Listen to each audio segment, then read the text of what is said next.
We're on. Looks like we're good. Right, here we go. All blunders, all singing, all laughing and dancing. Welcome guys to the live version of ParaFixIt. Tonight I'm just going to go over little bits and pieces, things that I've completed, things that need doing, and a few mentions about what's going on in the future of the channel. So yeah, let's start off with what's been done. So far on ParaFixIt, we've managed to get the engine running. It'd been sat for about a year from the previous owner, so it took a bit of going to get that started. But it started up, ran nicely, and then we started pulling it apart. So yeah, after we got it all apart, I've polished the exhaust port on the cylinder barrel, which I'll show you guys in a minute. That's all nicely painted up. I've rebuilt the carb, which you can see that video on the channel as well. And we have painted and fixed the exhaust because it looks like it's had a dent put into it. I'll just show you that. Quickly grab that here. There we go. So there's a dent in the top there. Bent the flange here, so we've smoothed it off, and this is all now nice and painted, nice and black. It was quite a rusted up, corroded motor when we got it, so things are starting to look a lot nicer. I finished the painting earlier this week, so that's now starting to cure. It needs another coat because Hammerite's some really funny stuff if you ever painted with that. It just goes on like crap. It leaves like little streaks and stuff, so that's going to need another coat once that's done. We've also decoked the engine. There's a guide on that on the channel as well. If you need to decoke your engine, about 75 to 100 hours. Someone was saying earlier on one of my videos that there's a need maybe for a maintenance channel, and maybe that's where this is going to go. Maybe I'll get a few people that have got paramotors that have got problems and stuff, so we'll go through a process of fixing those, and yeah, and then put it on there for you guys. So common problems for the nitro, the Arazi engines, all stuff like that. So maybe that's where the channel will go. We'll see.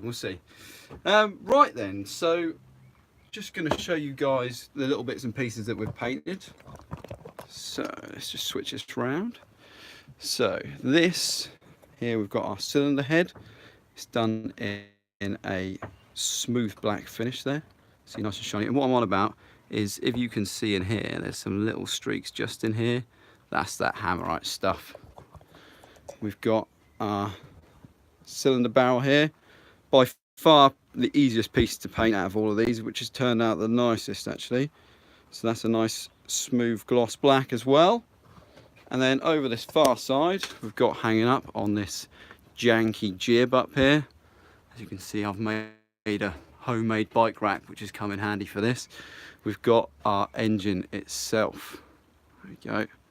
That's in that black as well. I debated whether to paint the starter, well, sprocket, I suppose. Maybe I'll get to that. If I need to take it off though, I've got to get a bearing puller on this pulley. So it might end up staying like that. Might be able to clean it up. Okay, so that's the bits that are painted, and then obviously we've got the exhaust, which I showed you guys a minute ago. Cool, right, so things to do then. I've got a list of things to do. As you can see, it is quite extensive before this thing goes back together. So I have polished the cylinder head, that is done. We've painted the engine pretty, taking them off in the past, so that's all dented up, and we're going to polish that. My brother he used to do polishing for motorcycle parts, so you can get aluminium pieces up to be mirror shine. I'm going to do a video on how you guys can do polishing parts on your engine as well. We've got a new piston kit. That's to go in. I spoke to Dan Burton about the piston kit, and he managed to sort me out, because this isn't actually a Solo 210, it's a Hirth F36, which is the Solo 210's younger brother. Hirth bought out Solo back in the day and then adapted their water pump engines to be more of a paramotor and a flight engine basically. I can't tell you too much more about that, but yeah, there's some background there. It's a Hirth engine. Cool, so we've got to get a new starter rope and handle, because I managed to melt that when we were getting this thing started, because we had to take it off the pulley, so we need a new handle for that. We're going to service the starter motor, which we've got over here. So that's nice and cleaned up now. I'm going to take that apart and clean up all the connections inside there, show you guys with starter motors how to do that. Most of you have probably got a Monster 185, I'd imagine, with a flash start, so that won't be appropriate to everyone, but it might be quite interesting for the people out there who like this kind of maintenance. So we've got balance the prop as well. I believe I'll need a little jib for that with a bearing on it. I'll need to look in at how to do that properly. It is a wooden prop, as you can see, guys. It's at the back here. It makes for quite a nice background for when I'm doing videos. It does feature quite heavily, along with a good old cup of tea. So if you haven't got one of these, guys, go and grab yourself one of these. It is the nectar of life. Yeah, we've got to balance the prop spacer as well. That'll be sort of in the same video, I imagine. And we've got to fix the frame, and that is a big one. We've also got to re-net it, paint it, and then obviously put the engine back in. We've got to rewire the throttle because the connections on this thing were just terrible. As you can see from this is building grade wire. Ooh, mind that, it's pretty heavy duty. It's building. I'll go outside and show you in a bit. It is now dark because we are still in winter, unfortunately. And then we've got to just do repipe of fuel just to renew that, because after a while your fuel pipes, they go all hard and crudted up. So yeah, we've got them to replace. And then we're going to do a video on how to tune your carb, your low and your high screw. Most of you guys won't need to do that because you've already got a car that's probably tuned up pretty well by your manufacturer. And you probably won't need to adjust them too much, and I think it actually voids your warranty if you do that. But for the guys who are rebuilding stuff, then yeah, it might be handy for that, to adjust your low and high. So I've just got a message coming here. Let's see how to work this, shall we? Good.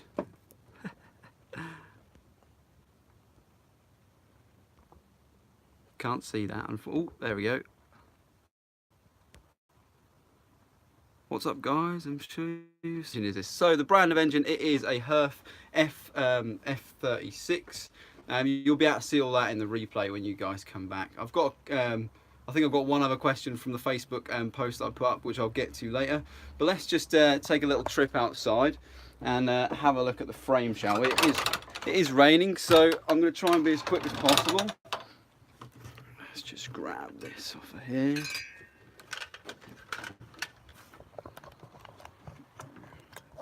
Ooh. Nearly lost the connection. Right, so here we go, guys. Ooh, this light's a bit janky as well. Look. Let's just go in and fix that. Or not.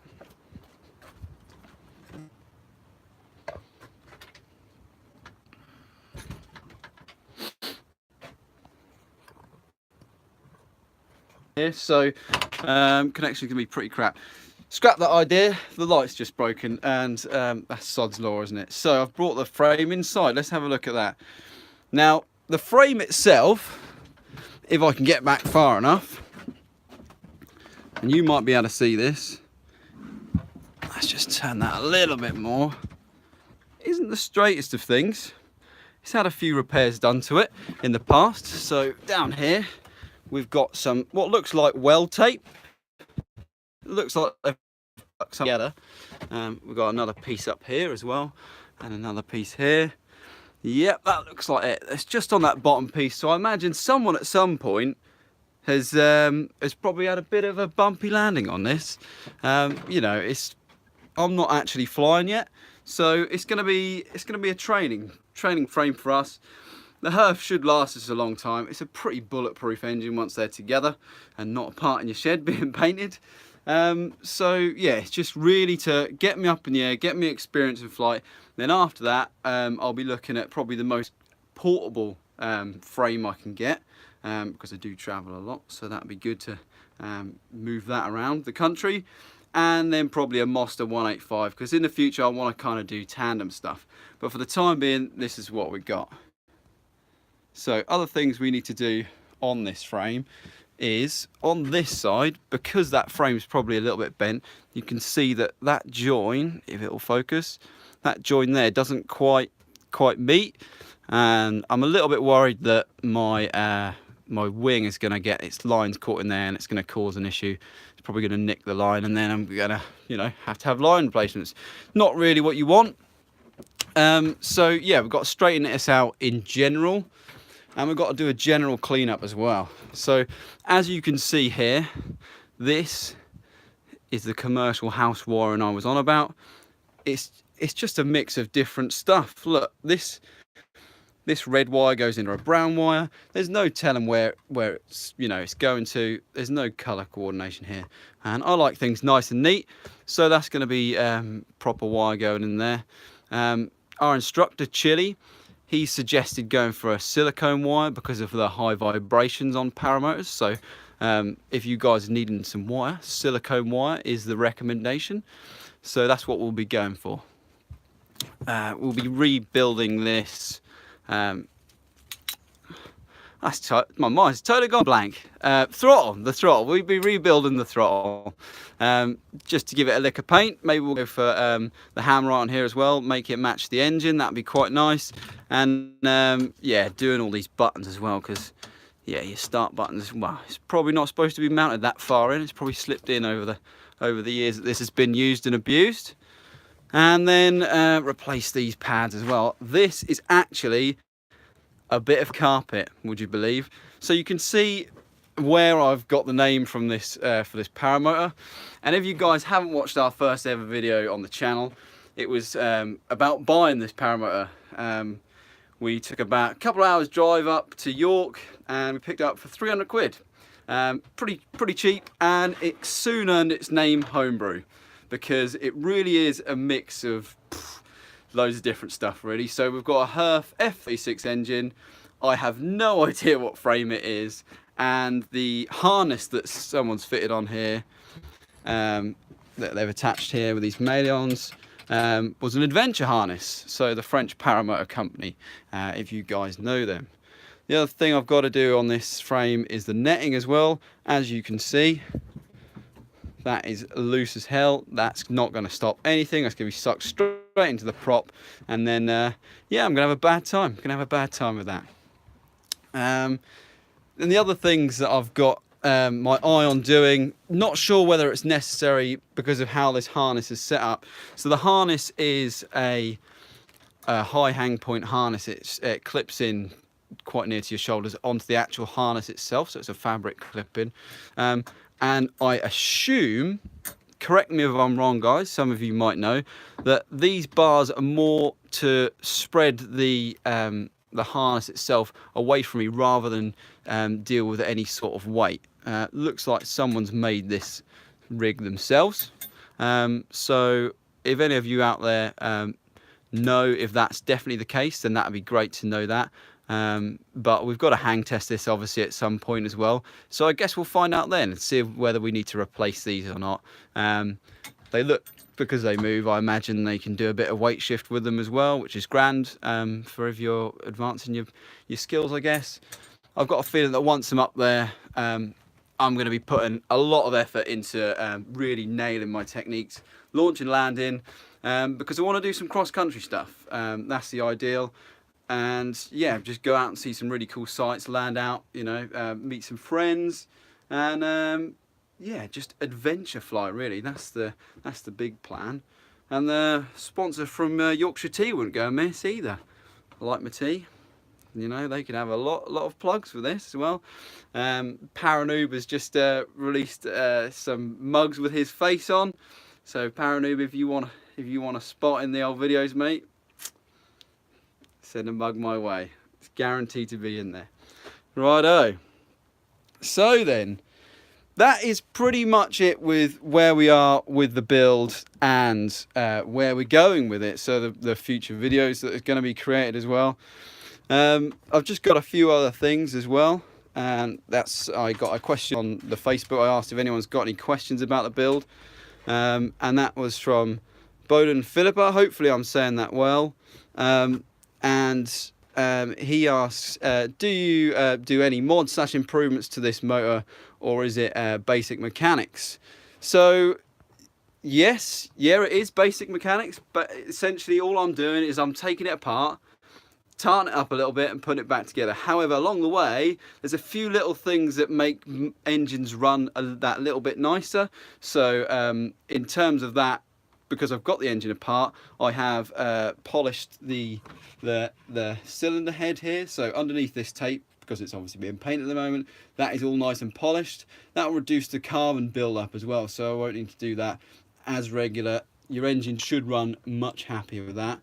And over here on the cylinder barrel, in the exhaust port, I have polished all that out as well. So all the exhaust gases are going to come out nice and quickly. Your engine's going to run much nicer and less laboured. So essentially, you're not giving your engine a load of shit to make it run nice. It's going to be quite thankful of that, I hope. You can do other things like raising the ports inside your engine. But to be honest, I'm really not going to mess around with that too much. If I really wanted to tune the hell out of this engine, I could. But for the price it would cost me to, you know, get a tuned engine with like a proper expansion chamber and stuff like that, it's really not worth it. I might as well just put my money into getting a Monster, and yeah, or buying, you know, better gear basically. This will do to get me into the air and get me started and get me, you know, having that taste of flight. We've got a few more comments coming here. Thanks, Ed. Yep, can't wait to get up in the air, mate. I'm just waiting for that wing to come back. It's been at the loft. I'm sure it was all fine, but you know, for the sake of 160 quid, it's better to get the wings checked and stuff like that. So you guys are buying wings, make sure you get them checked, because it's not worth it. You know, put your money, put that 170 quid to a check, and then you know then that you're happy. Your wing's going to keep you up in the air. Snap that motor together and go fly. Look forward to seeing you fly very soon. Thank you, Paranoob NKY. I look forward to flying too. I'm probably close to achieving the achieving the award of longest paramotor YouTuber to be in training and not actually fly. So a little background to that. Me, my brother, Tom, and a couple of other guys got it in our heads that we were going to fly over about a year and a half ago now, and of left of us there's about two, which is me and my brother. So yeah, we're getting there. We started our official training this year with Mike Chilvers, and that's with You Fly for Fun. He's based in Winglands, sort of the Lincolnshire way, if you guys know the UK, or for you guys in America, it's on the right hand side on the knobbly bit if you're looking at a map. So yeah, we started in January for that, and it's we've had a couple of lessons so far, but the next lesson is taxiing. So Mike runs a very good training system that if you're willing to put in the effort and go that extra mile to train, then you know he's there for you, and he's gonna teach you. But he'll teach you something, get you to go and train, and that way you can be a bit more flexible with his time and your time, and it works quite nicely for me. Some people like doing an intense course, which would be grand. I just can't do that, and this year I've got the funds to do all this, so here we go. My New Year's resolution actually was fly. That was my New Year's resolution, just to fly. Don't care if it's one flight, don't care if it's 50 flights. As long as I'm flying this year, I'll be happy. What other questions have we got then so far? Thanks, James. Yep, hope I'm flying soon too, buddy. I will do, Ed. Yeah, I'll let you know what that report says. I'm sure it's going to be absolutely fine. Yes, James. Yeah, longest paramotor pilot in training. We'll see. We'll see. Has anyone been in there longer training? It's been very sporadic for me, so hopefully we'll get flying soon. Right. What other things have we got on the list? I've got myself a nice little script here for tonight. Pretty much there. Yeah, pretty much there. if you guys are interested in the rest of the build and how it's gone along so far, do check out the channel under the ParaFixIt playlist. And also we've got the training playlist in there as well, so you can see our start to finish of training when we do finish. But yeah, the ParaFixIt one is mainly what this is about tonight.